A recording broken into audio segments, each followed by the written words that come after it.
noite, está começando mais uma edição do Jornal do SBT. Investir na Bolsa via internet já é realidade no Brasil. Novas testemunhas começam a depor no caso da morte do calouro da USP. Juros mais caros nos Estados Unidos e inflação à vista no Brasil. É o real, no 5º ano com FHC. A polícia começou a ouvir agora à noite os autores das cartas que acusam Frederico Jana Neto de participação nos trotes violentos da USP. Detalhes com Eduardo Oliveira. O delegado Marcelo Damas não quis adiantar quando vai interrogar Ceará, mas informou ter denúncias da participação dele em trotes violentos na USP. Cartas e um telefonema anônimo contam que no dia da festa dos alunos de medicina deste ano, o estudante foi visto várias vezes subindo em cima dos calouros que eram jogados na piscina do centro acadêmico da faculdade. Excesso de violência por parte de Ceará em trotes anteriores também faz parte do pacote de denúncias do DHPP. Agora à noite, durante 2 horas, a polícia ouviu um colega de curso de Ceará, o autor de uma das cartas denúncias contra o estudante, contou ter brigado com ele no dia do trote, mas afirmou que Frederico não é um assassino de Edson Suê.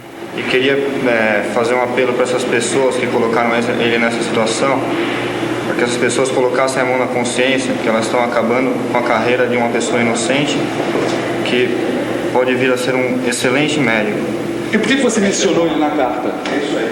Já falou, é uma nota isolada, uma discussão isolada, não tem nada a ver com o fato apurado aqui na delegacia de homicídio. Nada a ver. O delegado responsável pelo inquérito, Marcelo Damas, não quis falar com os jornalistas e afirmou que somente amanhã, às 2 da tarde, vai dar uma entrevista coletiva. Enquanto isso, o estudante Ceará, que ainda não depois à polícia, continua preso aqui na carceragem do DHPP. Vamos agora conversar ao vivo com a promotora Eliana Passarelli, encarregada pelo Ministério Público para esclarecer a morte do calouro Edson. Boa noite, promotora. Esse vídeo não é a única indicação que a senhora tem do envolvimento de Frederico Carlos do caso, não é? Não, nós temos vários outros indícios dentro do inquérito policial que levam e apontam Frederico como um dos autores do trote violento e possível morte do Edson. Esses indícios são cartas anônimas encaminhadas à promotoria, não? Sim, são cartas anônimas, são depoimentos que já existem nos autos e também uma denúncia feita anônima ao Departamento de Homicídios. Fala-se também num telefonema dado para o clube onde está lá a piscina durante a noite que antecedeu o encontro do corpo do calouro, não é? Já se descobriu quem deu esse telefonema? Não, nós temos mais de 2.000 folhas relacionadas com vários telefonemas e isso competirá ao Instituto de Criminalística através de um laudo levantar os horários desses telefonemas e este possível telefonema dado durante a madrugada. Promotora, muito obrigado pela sua disposição em nos dar essa entrevista. Imagina. O presidente de Cuba, Fidel Castro, estica visita ao Rio de Janeiro. Ele inaugurou em Niterói um programa inspirado no modelo cubano para médicos de família. O comandante cubano passeou pelas ruas do bairro de Ingá e estava cercado de admiradores. Fidel Castro homenageou o arquiteto Oscar Niemeyer, a quem chamou de gênio. No Recife, a polícia apreende 32 quilos de maconha e um caminhão carregado de produtos contrabandeados. Em Brasília, o senador Luiz Estevão depôs na CPI do Poder Judiciário. Ele negou que os cheques da construtora Incal, responsável pela obra superfaturada do Tribunal Regional de São Paulo, tenham financiado a compra de imóveis de sua propriedade. No Congresso, o presidente FHC prepara a agenda de votação para o próximo semestre. E o ministro Pedro Malan anuncia metas de 8% de inflação para este ano e 4% para 2001. O Banco Central americano Federal Reserve elevou os juros básicos em 0,25 ponto percentual. É o que se previa. Mas não é bom para o Brasil, que tem dívidas em dólar. A taxa agora é de 5% ao ano. A Bolsa de Nova York, que já havia absorvido a alta, teve movimento recorde, com um aumento de 1,44% no preço das ações. A Bovespa foi de carona e valorizou 2,17%. A alta maior ainda no Rio, 3,04%. 5 anos de real. Amanhã, o plano econômico grande responsável pela reeleição de FHC entra no 5º ano, com o desafio: diminuir a taxa de desemprego. Uma das conquistas do real foi o controle da inflação e o aumento do poder de compra do trabalhador brasileiro. Em 1994, por exemplo, a cesta básica consumia 80% do salário mínimo e hoje 65%. Foi o período de maior abertura do comércio. Nos supermercados, o consumidor encontra doces, sucos, frango, condimentos e vários outros produtos importados. O resultado dessa concorrência é a queda nos preços. Um dos pontos negativos do Plano Real foi o aumento do desemprego. Já faz mais de um ano que o pedreiro Euclides de Oliveira está desempregado. Ele tem 50 anos de idade, 4 filhos e sobrevive fazendo bicos. Para mim está sendo difícil, porque eu estou precisando do serviço, tenho família para cuidar e está difícil encontrar. Embora muitas coisas tenham ficado difíceis, tem esse problema do desemprego, mas o poder aquisitivo subiu. Muita coisa melhorou. Os últimos reajustes de tarifas de telefone, energia elétrica e preços de combustíveis terão impacto em torno de 1% na inflação do próximo trimestre, segundo estimativas do Banco Central. Morreu hoje aos 83 anos, vítima de parada cardíaca, a senhora Armanda Sandoval, mãe do presidente do grupo Silvio Santos, Luiz Sebastião Sandoval.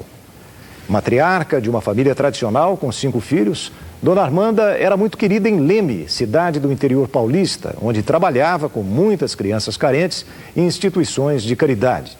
Empresários, políticos e admiradores deram o último adeus à senhora Armanda Sandoval. No próximo bloco, vamos ver os gols que deram a primeira vitória ao Brasil na Copa América. Até já.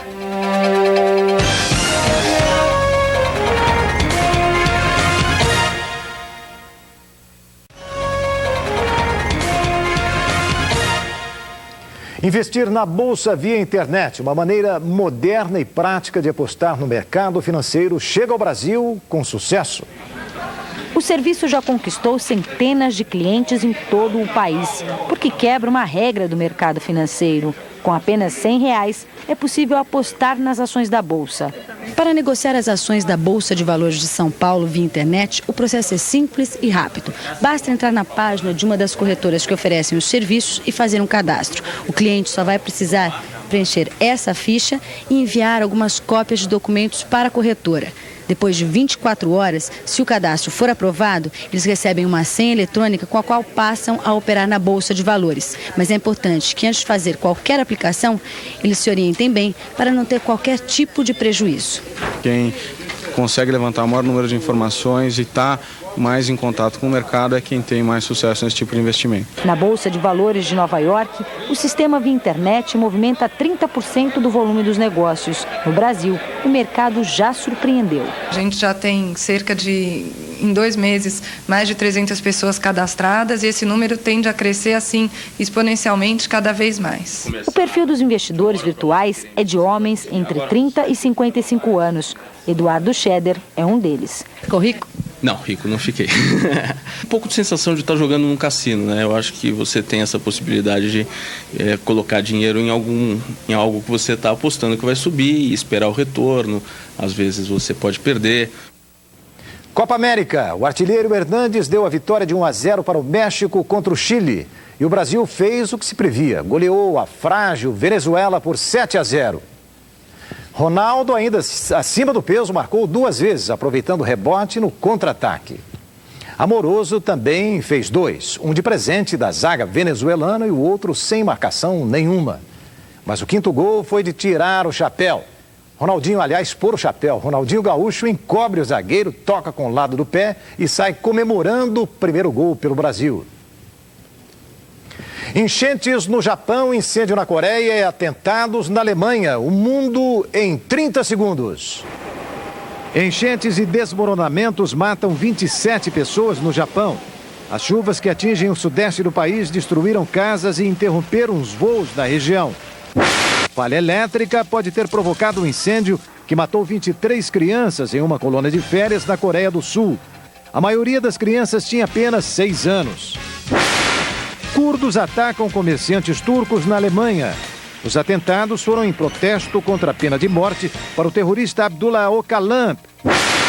Coca-Cola recolhe refrigerantes com manchas de mofo na Polônia. As garrafas de vidro serão substituídas por vasilhames de plástico. Anistia Internacional e Direitos Humanos, assuntos para Ney Gonçalves Dias. Doutora Fiona, é uma pesquisa séria, contundente. Quanto tempo demorou essa pesquisa? Bom, essa pesquisa durou 1 ano e meio, mais ou menos. Nós visitamos mais de 35 presídios ou instituições penais em 10 estados, em 5 regiões do país. E conversamos não somente com os presos e familiares, mas também com os funcionários. Evidentemente, as fotos e os relatos são chocantes, mas alguma coisa deve ter chocado mais os pesquisadores. Por exemplo, o que chocou mais a senhora nessa pesquisa?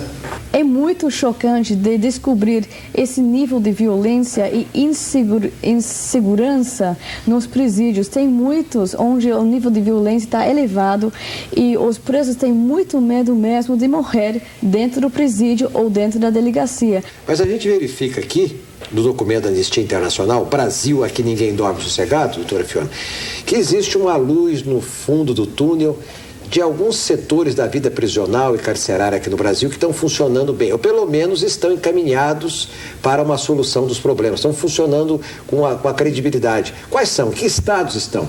E todos esses bons presídios, digamos, e nós visitamos vários em Minas Gerais, em Pernambuco, São Paulo, e com certeza existem mais no país, tem um fator em comum que é a participação da sociedade civil, da comunidade local.